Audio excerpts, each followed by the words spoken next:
Je me suis dit qu'on pouvait faire cela en deux parties, si vous voulez.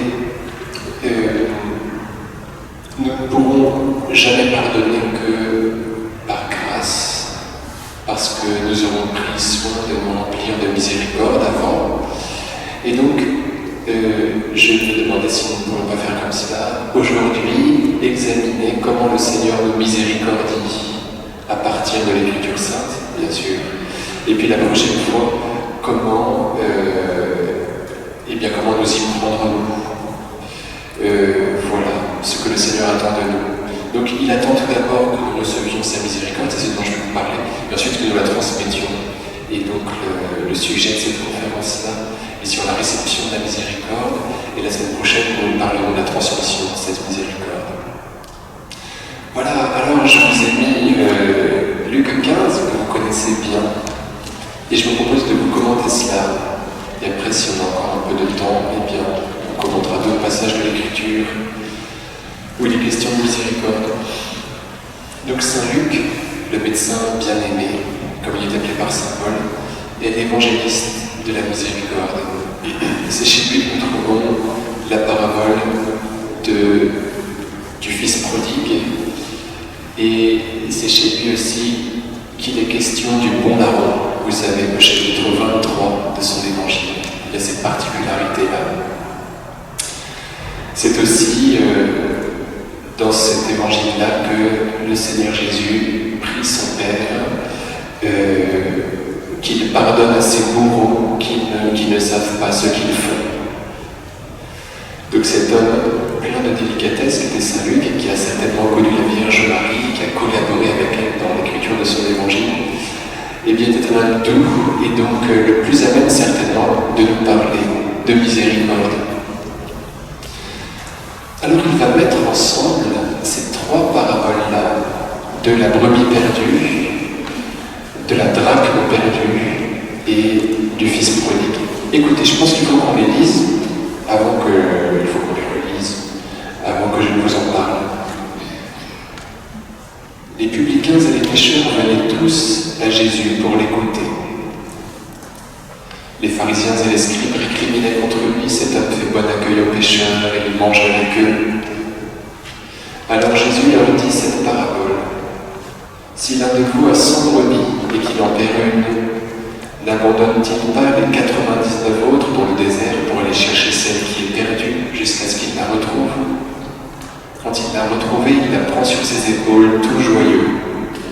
Et de retour chez lui, il rassemble ses amis et ses voisins pour leur dire « Réjouissez-vous avec moi, car j'ai retrouvé ma brebis, celle qui était perdue. » Je vous le dis, c'est ainsi qu'il y aura de la joie dans le ciel pour un seul pécheur qui se convertit, plus que pour 99 justes qui n'ont pas besoin de conversion. Ou encore, si une femme a 10 pièces d'argent et qu'elle en perd une, ne va-t-elle pas allumer une lampe, balayer la maison et chercher avec soin jusqu'à ce qu'elle la retrouve? Quand elle l'a retrouvée, elle rassemble ses amis et ses voisines pour leur dire « Réjouissez-vous avec moi, car j'ai retrouvé la pièce d'argent que j'avais perdue. » Ainsi, je vous le dis, il y a de la joie devant les anges de Dieu pour un seul pécheur qui se convertit. Jésus dit encore, un homme avait 2 fils. Le plus jeune dit à son père, « Père, donne-moi la part de fortune qui me revient. » Et le père leur partagea ses biens. Peu de jours après, le plus jeune rassembla tout ce qu'il avait et partit pour un pays lointain où il dilapida sa fortune en menant une vie de désordre. Il avait tout dépensé quand une grande famine survint dans ce pays et il commença à se trouver dans le besoin. Il alla s'engager auprès d'un habitant de ce pays qu'il envoya dans ses champs pour garder les porcs. Il aurait bien voulu se remplir le ventre avec les gousses que mangeaient les porcs, mais personne ne lui donnait rien.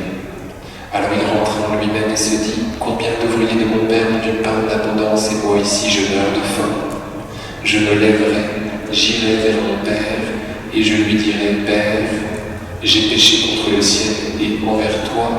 Je ne suis plus digne d'être appelé ton fils. Traite-moi comme l'un de tes ouvriers. » Il se leva et s'en alla vers son père.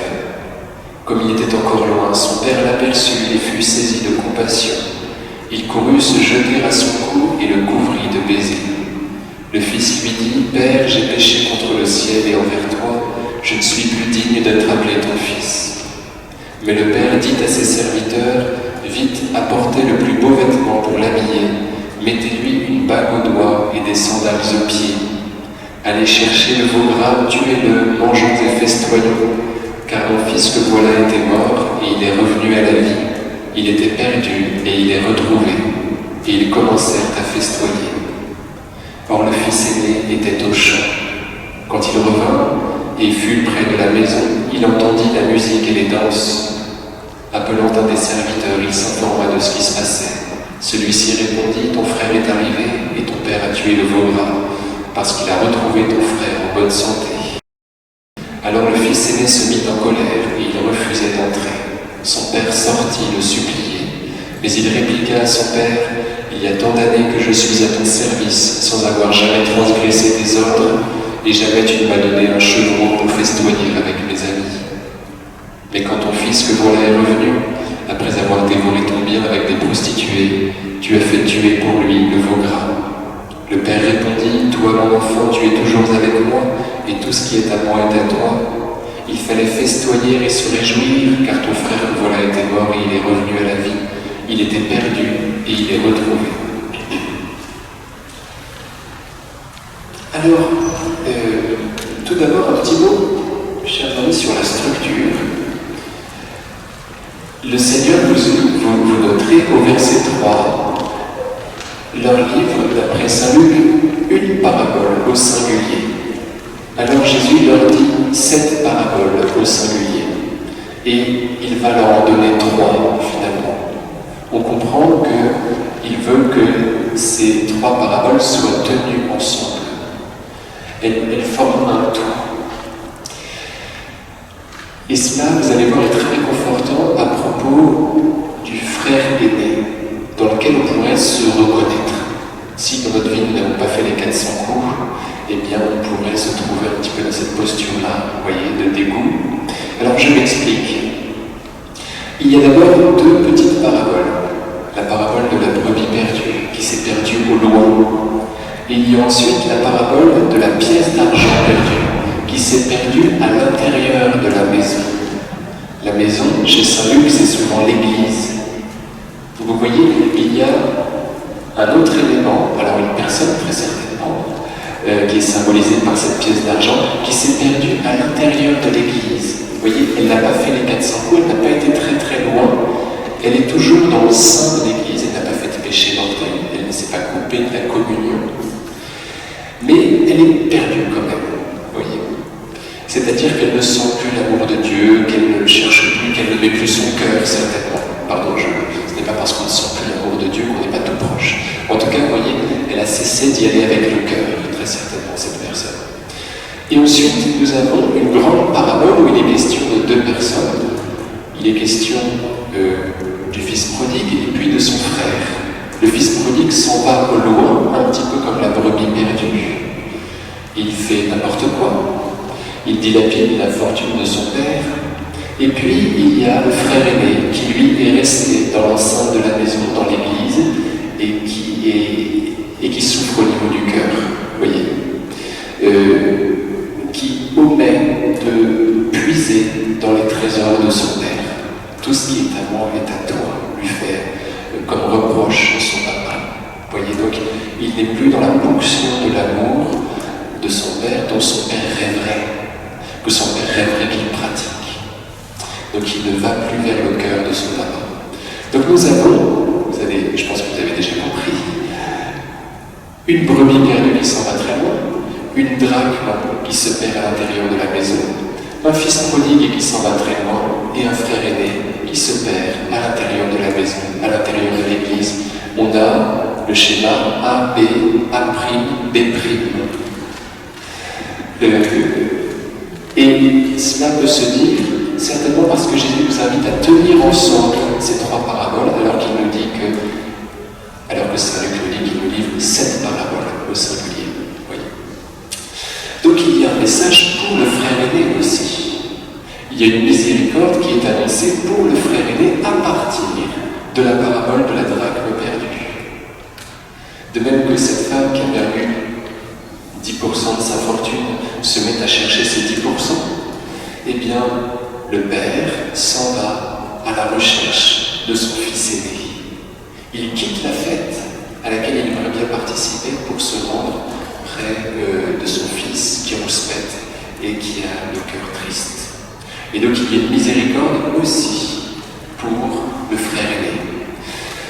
Bien évidemment que quand on se considère pur et sans péché, c'est que nous n'avons pas suffisamment cherché dans notre passé. Les coups que nous aurions pu faire, il y en a plein. Cependant, si jamais notre conscience ne nous reproche pas grand-chose, on pourrait se retrouver comme le fils aîné. Et alors là, il y a une miséricorde qui nous est prêchée en Luc 15, qui est déversée sur lui, et donc sur nous si on le veut bien. On va regarder un petit peu avec quelle délicatesse le papa entoure son fils aîné aussi. Alors portons-nous sur l'introduction, sur les 2 premiers versets. Les publicains et les pécheurs venaient tous à Jésus pour l'écouter. Les pharisiens et les scribes récriminaient contre lui, cet homme fait bon accueil aux pécheurs, et il mange avec eux. Alors on a l'imparfait, les publicains et les pécheurs venaient tous à Jésus pour l'écouter, tant qui en grec revêt un aspect de continuité. Cela veut dire que les publicains et les pécheurs sont habitués à côtoyer le Christ. Ils ont leurs habitudes avec lui. Et Jésus mange avec eux. Non seulement il les reçoit, vous voyez, mais il leur fait bon accueil et il mange avec eux. Il y a toute une vie avec eux. Pensons aux disciples d'Emmaüs qui prennent la mauvaise direction au lendemain de la résurrection. Vous savez, ils s'en vont vers Emmaüs plutôt que de rester dans la ville sainte pour célébrer la résurrection. Et le Seigneur daigne faire toute une journée de trajet avec eux dans cette mauvaise direction, on pourrait dire, avant de leur faire comprendre sa résurrection et de les projeter vers Jérusalem. Donc le Seigneur côtoie les publicains et les pécheurs de tout son cœur. Et c'est ce qu'il demandera, vous savez, de faire à ses apôtres. Par exemple, en Luc 10, quand vous entrerez dans une cité, si quelqu'un vous accueille, mangez ce qu'on vous offre, guérissez les malades. Vous voyez. Donc l'évangélisation se fait par côtoiement, et Jésus cultive une amitié avec ses publicains et ses pécheurs pour pouvoir justement les gagner à son cœur. Voilà comment il s'y prend, le Seigneur. Alors, ce qui est intéressant, c'est que par rapport à d'autres pécheurs de l'Évangile selon saint Luc, comme Lévi et Zachée, eh bien, ces publicains et ces pécheurs s'approchent de Jésus. Et c'est Jésus qui les accueille. Alors que Zachée et Lévi, souvenez-vous, c'est Jésus qui va vers eux et qui ensuite est accueilli par eux. Il y a quelque chose d'inversé. Ces pécheurs-là sont plus avancés que Lévi et que Zachée. Et on comprend que ce travail d'approche que le Seigneur Jésus fait en leur faveur commence à porter du fruit. Juste avant, en Luc 14, 34-35, donc ce sont les versets qui précèdent le chapitre 15, eh bien nous entendions cela, le sel c'est bon, mais s'il perd sa saveur, qui lui rendra sa saveur? Il ne sert plus à rien. Celui qui a des oreilles pour entendre, qu'il entende. Et voilà ce que nous lisons juste après, au verset suivant, au verset de Luc 15,1. Les publicains et les pécheurs venaient tous à Jésus pour l'entendre. Donc ce que le Seigneur, vous voyez, demande à ceux qui l'écoutent, dans le passage qui précède, c'est de bien vouloir l'écouter. Et qui exécute cet ordre-là du Seigneur Jésus, qui répond positivement à son invitation? Eh bien, ce sont les publicains et les pécheurs qui viennent à Jésus pour l'entendre, pour l'écouter. Autre chose intéressante, en Luc 6, 47-48, celui qui vient à moi accueille mes paroles et les met en pratique. Je vous montrerai à qui il ressemble. Il ressemble à un homme qui a construit sa maison sur le solide. Oui.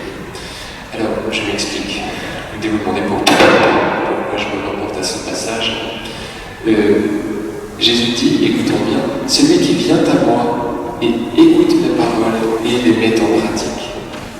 Les publicains viennent à Jésus et l'écoutent, vous voyez. Donc c'est trois choses que le Seigneur Jésus demande qu'on fasse: la venue vers lui, l'écoute et la mise en pratique. Eh bien, les publicains et les pécheurs en pratiquent les deux premières de ces activités que le Seigneur prêche. Donc il y a, vous voyez, un travail d'approche de la part du Christ et puis une réponse positive de la part des publicains et des pécheurs. Alors, comment cela se fait? Eh bien, c'est la bonté de Jésus qui fait ça. Je ne sais pas pourquoi je vous ai noté, vous voyez, un peu de Don Bosco, qui se demandait comment Jésus pouvait être aussi attirant. Et il disait qu'il fallait qu'il limite, voilà, pour que les garçons des rues veuillent bien s'approcher d'eux. Donc il prêchait à ses missionnaires. Je l'ai dit en italien, alors je voulais que je le dise en italien. Mettiamoci quasi al loro servizio, come Gesù che viene ad obbedire e non a comandare, vergognandoci di ciò che poté salire l'aria in noi di dominatori. Alors, mettons-nous à leur service, comme Jésus, qui est venu pour obéir et non pour commander. Ayons honte de tout ce qui en nous pourrait avoir l'air de dominateur. Ayons honte de tout ce qui en nous pourrait avoir l'air de dominateur. Turin, 1959.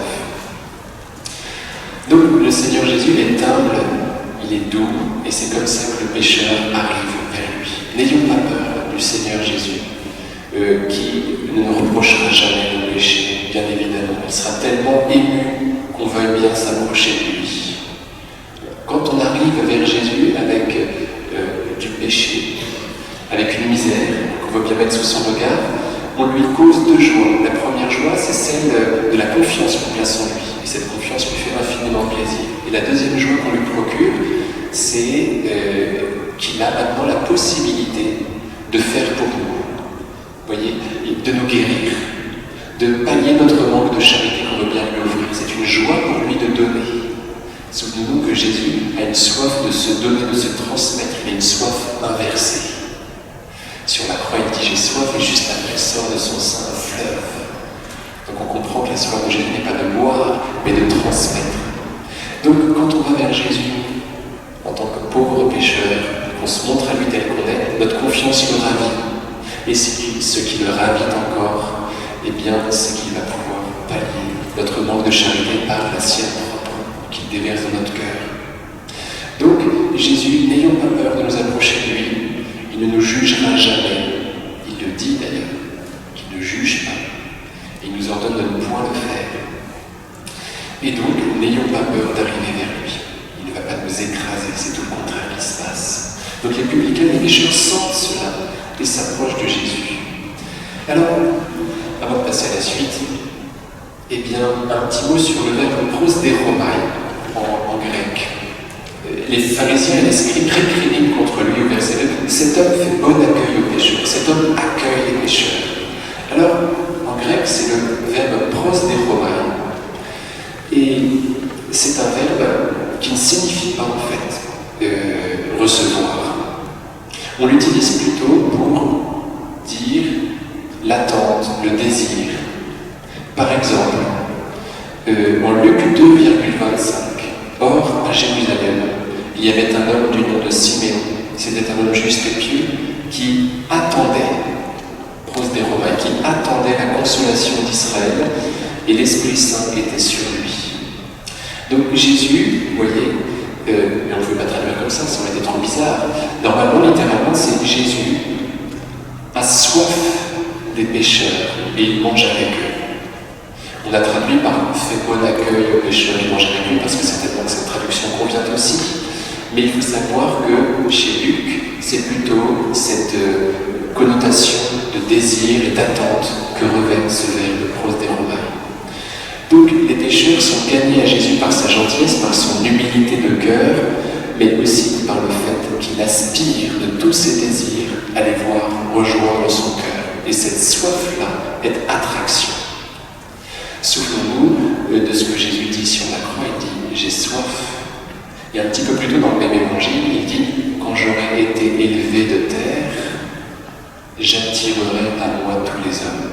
Quand j'aurai été crucifié, j'attirerai à moi tous les hommes. » Or, sur la croix, le Seigneur dit « J'ai soif ». Autrement dit, cette soif est attraction des hommes. Jésus a soif des pécheurs et mange avec eux, et on comprend que cette soif les attire jusqu'à lui d'une façon efficace. Donc il y a son humilité de cœur qui les gagne, mais il y a aussi une attraction qui est celle de son désir, tout simplement. Et cela est très réconfortant, parce que nous apprenons notre désir à nous très certainement, puisque nous copions Jésus en tout, qui nous a d'ailleurs fait sa ressemblance, eh bien, peut avoir un tel effet d'attraction, par exemple sur nos enfants. Si on désire leur retour, eh bien, le Seigneur ne peut que faire porter du fruit à ce désir. De même que son désir à lui est efficace, cette attraction, le nôtre le devient aussi, si on y croit. Alors, le verset 4. Si l'un de vous, donc Jésus se lance dans la première parabole, si l'un de vous a 100 brebis et qu'il en perd une, n'abandonne-t-il pas les 99 autres dans le désert pour aller chercher celle qui est perdue jusqu'à ce qu'il la retrouve? Alors, il y a d'abord quelque chose de très beau, la responsabilité du pasteur. Le pasteur se met en cause. Si l'un de vous a 100 brebis et qu'il en perd une, c'est de ma faute, dit Jésus. C'est de ma faute si quelqu'un est parti loin de moi. Il s'accuse lui-même, vous voyez, parce que le bon pasteur, bien évidemment, que c'est lui, d'après Jean 10. Si l'un de vous a 100 brebis et qu'il en perd une, voilà. La situation est dramatique. Le verbe perdre aurait très bien pu, qui est apolumie en grec, être traduit par faire mourir. Apolumie, faire mourir. Si l'un de vous a 100 brebis et qu'il en perd une, plus exactement, et qu'il la fait mourir. C'est quand même très fort. Donc la brebis est morte. Si on s'en tient au texte grec, voilà ce que le Seigneur Jésus dit plus exactement. Donc la situation est dramatique, et devant cette situation dramatique, le pasteur ne se décourage pas, mais déploie une énergie considérable pour sauver sa brebis perdue. Elle devient son unique objectif. Il abandonne les 99 autres brebis de son troupeau dans le désert pour aller chercher celle qui est perdue. C'est quand même très surprenant. Elles vont certainement devenir la proie des bêtes sauvages, donc il doit laisser le chien avec elle. Toujours est-il qu'il prend un risque. On le voit obnubilé par sa brebis perdue. Pascal dit dans ses pensées que le cœur a ses raisons, que la raison ne connaît point. Il n'est pas très logique de la part de son pasteur d'abandonner ses 99 brebis. Seulement, il est tellement obnubilé par sa brebis perdue qu'il n'écoute plus que son cœur. Saint Pascal dira, c'est le cœur qui sent Dieu et non la raison. On va pouvoir comprendre cela que si l'on considère avec notre cœur que Dieu est amour. C'est notre cœur qui est capable de sentir Dieu et non pas la raison. Dieu est fou d'amour et on va pouvoir comprendre cette folie que si on y va aussi avec notre cœur. Le cœur a ses raisons, on peut redire cela, que la raison ne connaît point. Pascal. Alors, sœur Faustine, vous savez, l'apôtre de la miséricorde, canonisé le 30 avril 2000 par Saint Jean-Paul II, disait cela, quoi le Seigneur lui disait cela, qu'il nous a transmis dans son petit journal, vous savez, au numéro 722, plus le péché est grand, plus il a droit à ma miséricorde. Plus le péché est grand, plus il a droit à ma miséricorde. C'est très surprenant de dire cela. Et pourtant, cela sort de la bouche de Jésus, qui est fou d'amour. Et donc, vous voyez, il y a une priorité pour cette brebis perdue. Le Seigneur, par le bon pasteur, part à sa recherche. Il sait qu'il en reste 99, fait remarquer un exégète, cela signifie qu'il a dû compter son troupeau. et qu'on est donc à la fin du jour, parce que le troupeau, il n'est compté qu'à la fin du jour. Autrement dit, le pasteur se lance dans la nuit. Il affronte la nuit.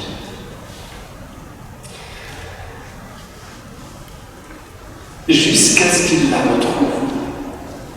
Il part chercher celle qui est perdue jusqu'à ce qu'il la retrouve. Il y a une magnifique détermination. Vous voyez, il n'est pas question pour lui de ne pas la retrouver. Il part jusqu'à ce qu'il la retrouve.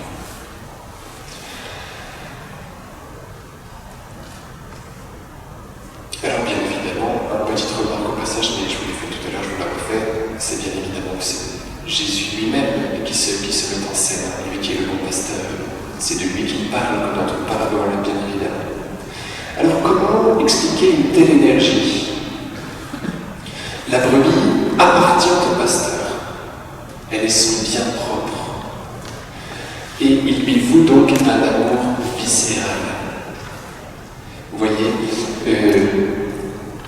si l'un d'entre vous a son brebis, ça commence par le verbe avoir. Si l'un d'entre vous a son brebis et en perd une, donc sa brebis lui appartient, elle est son bien propre. Donc il ne peut que partir à sa recherche. C'est pour cela qu'il déploie une telle énergie, ce qu'elle lui appartient. Souvenons-nous de ce que Jésus dit en Jean 10 à propos du bon pasteur, qu'il n'est pas mercenaire. Le bon pasteur n'est pas mercenaire. Il se soucie des brebis, véritablement. Il ne fait pas ça pour gagner de l'argent.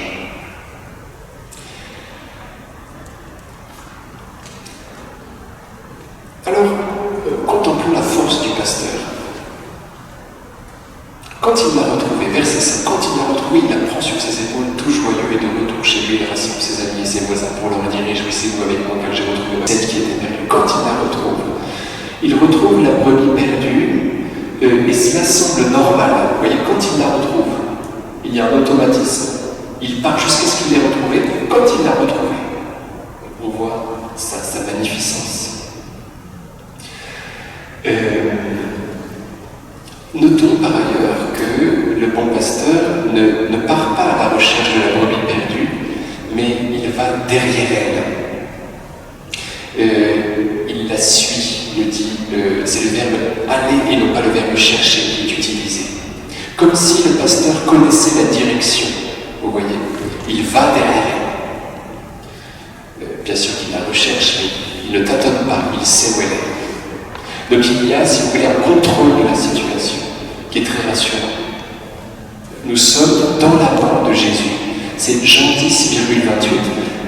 Jésus dit: personne n'arrachera mes brebis de ma main.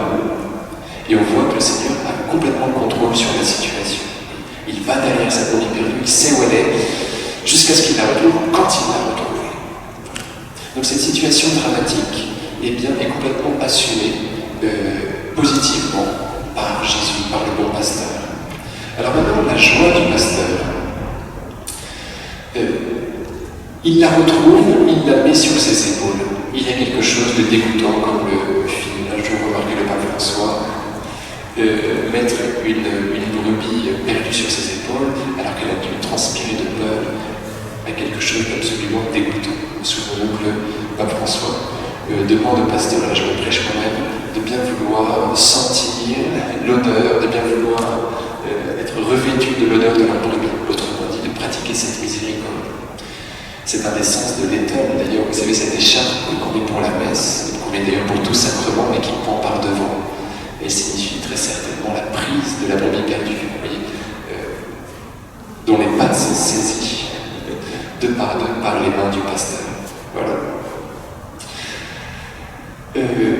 Et donc, voilà, il va inviter ses amis à bien vouloir se réjouir avec lui. Et cela nous fait penser à ce que je vous disais tout à l'heure, au rapport qu'il y a entre ces paraboles-là et le fils prodigue, dont le frère aîné est invité à la réjouissance. Il n'est pas marrant, il n'est pas drôle que d'être mort, ou d'être perdu au point d'être mort, comme nous l'avons dit, et donc on ne peut que se réjouir du retour d'un pécheur. Et donc, les voisins et les amis sont convoqués à cette réjouissance.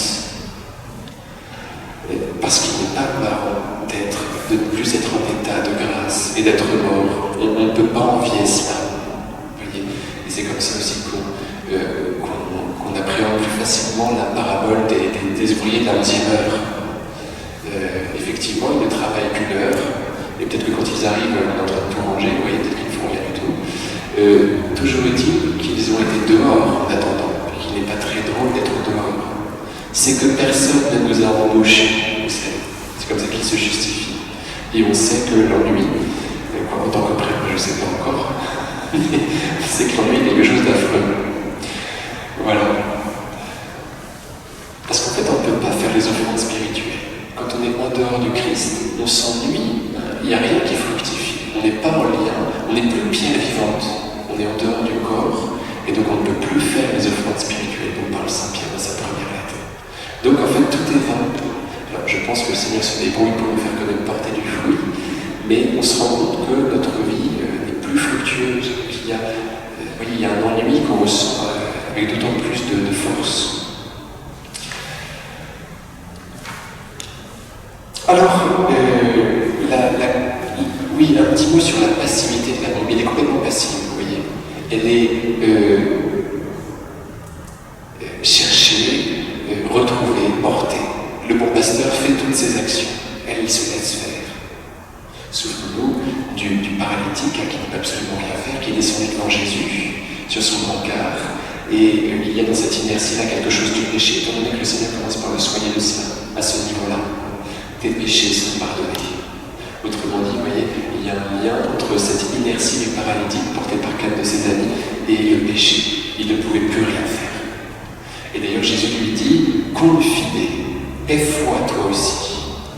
Jésus commence d'œuvrer en faveur de cet homme-là, eu égard à la foi de ses amis. Jésus, voyant leur foi, on se demande s'il n'y a pas la foi du 5e, de celui qui est couché, mais qui compte aussi aux yeux de Jésus. En fait, elle n'est pas là. Étant donné que Jésus va lui dire « Confide, aie foi toi aussi ». J'ai commencé à agir par égard pour la foi de tes amis. Confide, aie foi toi aussi. Autrement dit, cet homme-là n'a plus foi. Vous voyez, il est dans un péché qui le bloque complètement, et c'est pourquoi Jésus, à juste titre, commence par le guérir, tout d'abord au niveau de l'âme. Et ensuite, pour prouver qu'il a ce pouvoir-là de l'absolu, il le guérit physiquement. Mais sa guérison physique apparaît comme accessoire, c'est terrible. Bref, tout cela pour nous dire que le Seigneur Jésus, alors qu'on peut être très bien paralysé complètement par le péché, a ce pouvoir de nous porter, de nous prendre en charge. Il va vers nous, quand il nous a retrouvés, il nous prend sur ses épaules et il nous ramène à la maison. Il ne nous ramène pas au bercail, mais à la maison. Vous voyez, une petite erreur dans la narrativité de Luc, certainement volontaire. La brebis n'est pas ramenée au bercail, sur l'alpage, elle est ramenée à la maison.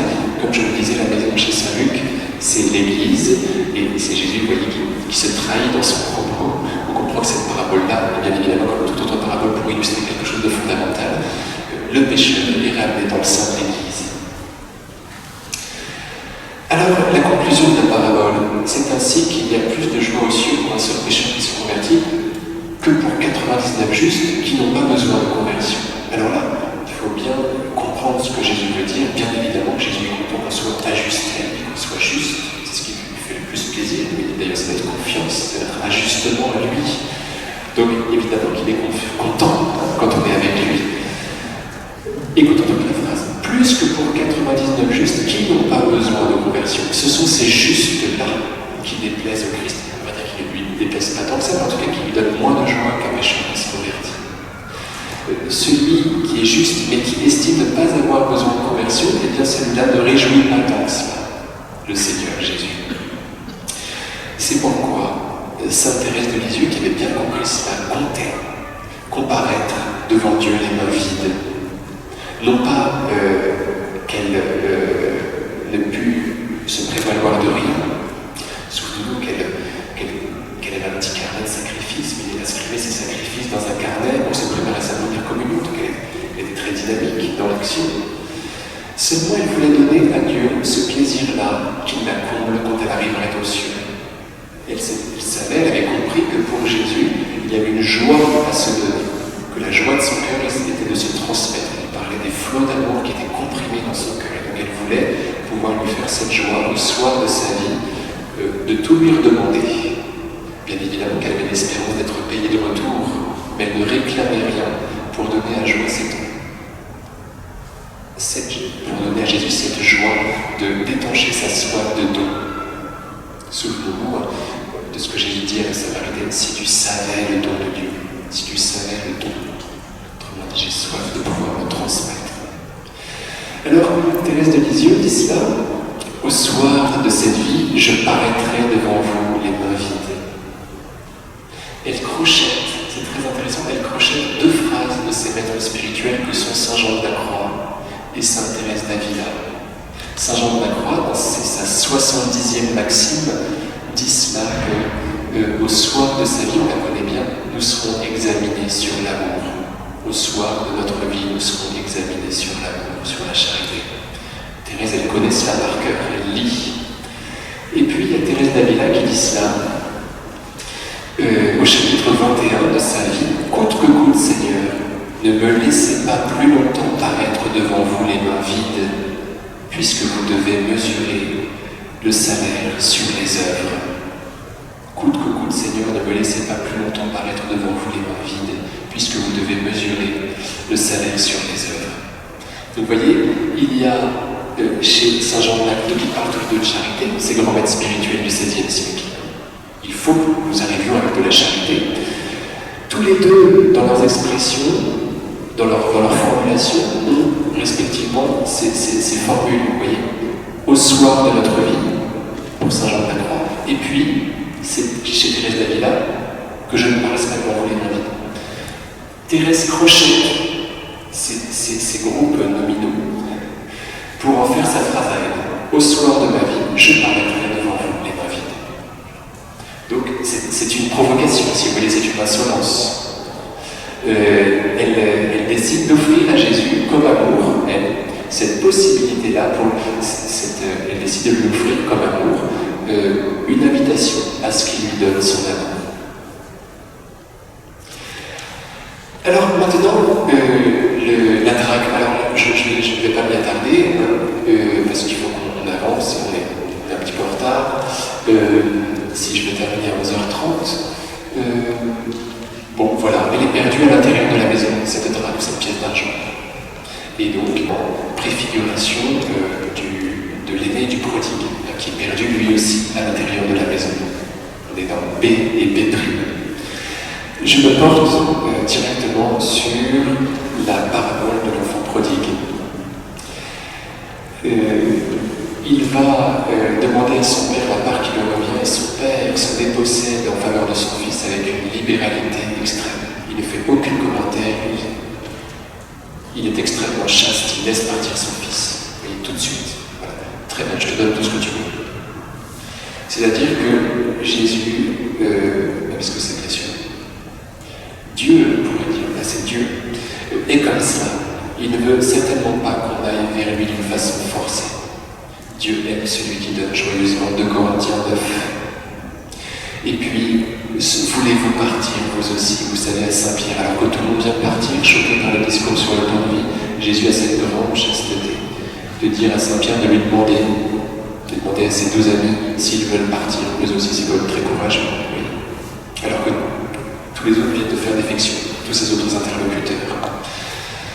Donc le père, quand son fils veut partir, eh bien, il lui ouvre la porte. Et bien évidemment que son fils va commencer à souffrir. Il rentre en lui-même, en grec, eis eanton de elson effet. Il rentre à l'intérieur de lui-même.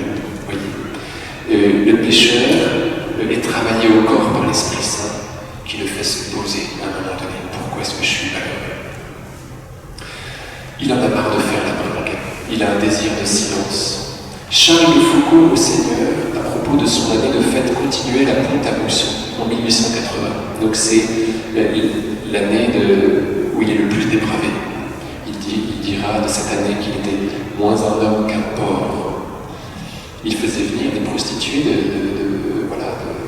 jusque dans sa chambre et il s'affichait. Alors il y avait une femme régulière qui était Marie Cardinal et il était régulièrement puni pour s'être commis avec cette femme de mauvaise vie. Donc c'était pas un petit pécheur. Voilà.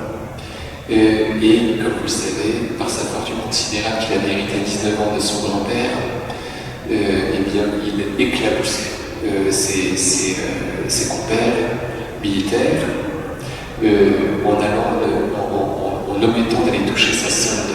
Oui, donc c'était vraiment une crapule.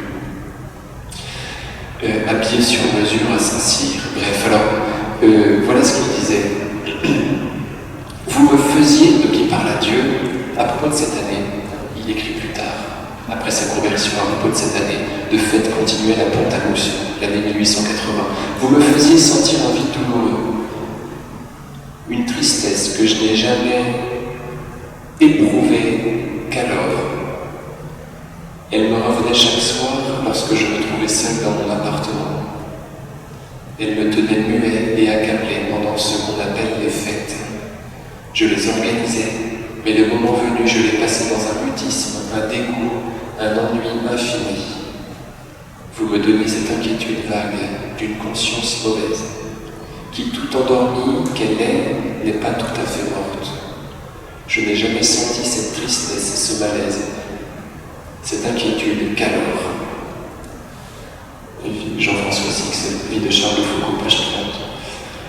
Vous me faisiez sentir un vide douloureux. C'est le Seigneur qui fait cela. Il n'abandonne pas le prodigue, mais le travail au corps, l'égare dans un chaos sans chemin, par l'attraction de sa soif, comme nous allons le voir plus loin.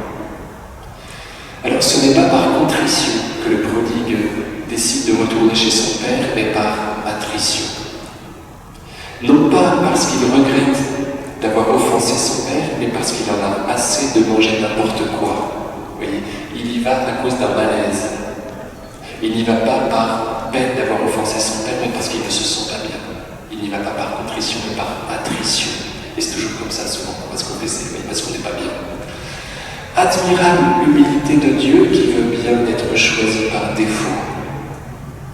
Souvenons-nous du Seigneur qui prévoit dans le livre d'Osée d'emmener sa belle, c'est-à-dire son peuple, au désert pour le séduire.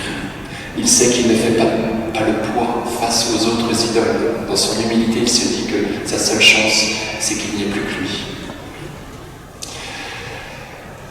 Comme il était encore loin, son père l'aperçut. Le père passe son temps à scruter l'horizon, c'est ça que ça veut dire. Vous voyez. S'il est encore loin et que son père l'aperçoit, c'est que son père a sa... Vous voyez, son père n'est pas surpris. Il a son regard qui se porte continuellement vers l'infini.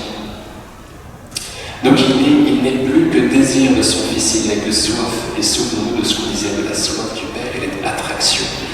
Cette soif-là est rien qu'elle,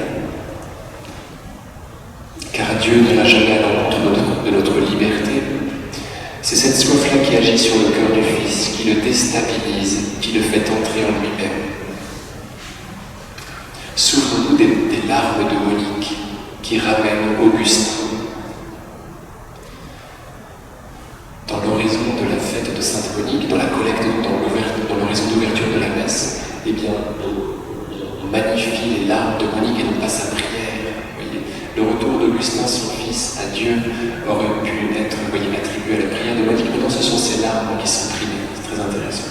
C'est-à-dire son désir qui revienne. Alors, il arrive vers son père, il prévoit de faire une confession en 3 points. Alors, vous avez noté. Père, j'ai péché contre le ciel et contre toi, je ne mérite plus d'être appelé ton fils, prends-moi comme l'un de tes serviteurs.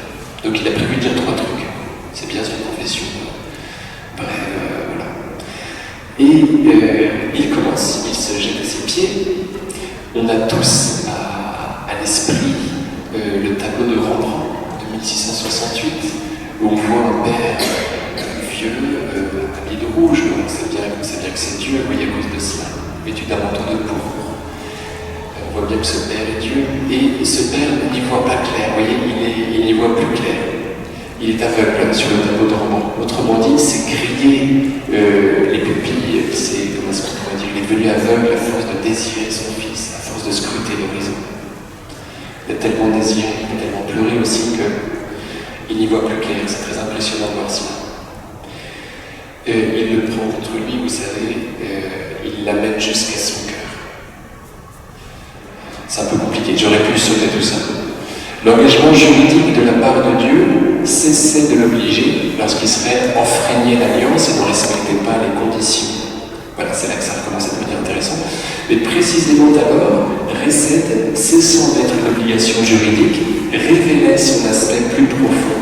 Elle se manifestait telle qu'elle était dans son principe, c'est-à-dire comme un amour qui donne, un amour plus puissant que la trahison, une grâce plus forte que le péché.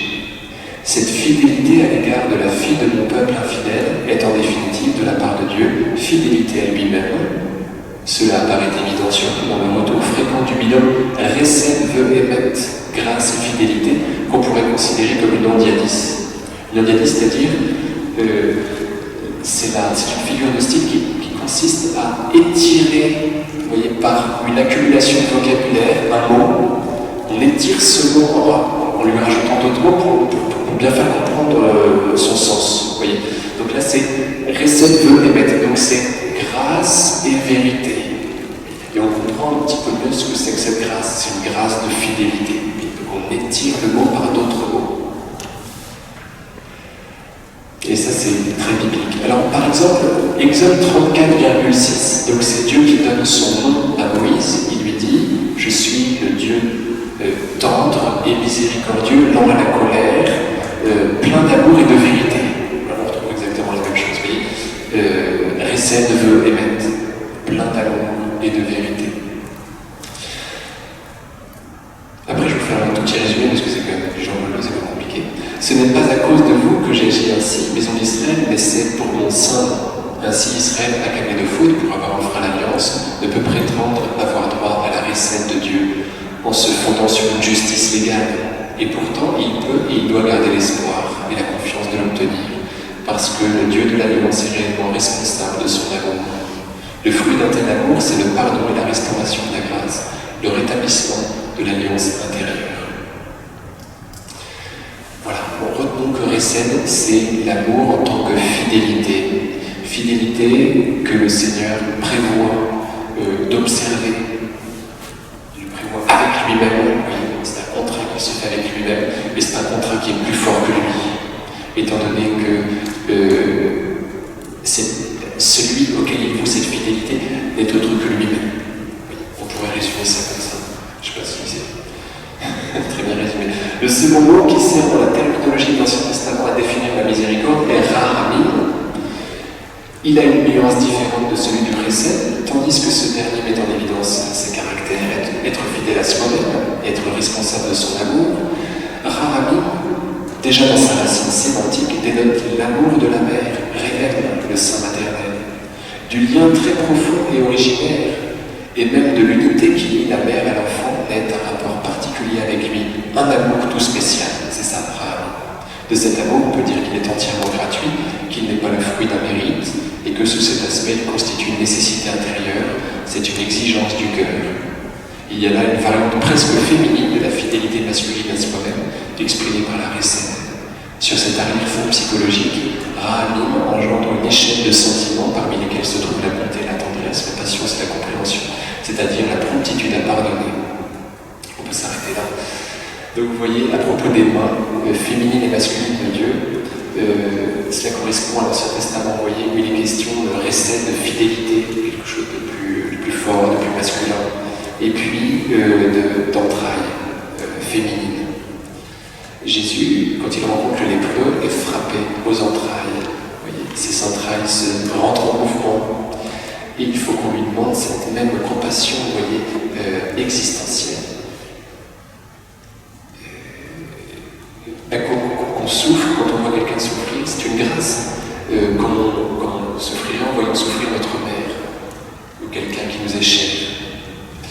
Demander cette grâce-là, d'avoir la même émotion. Et le Seigneur peut faire cette grâce-là.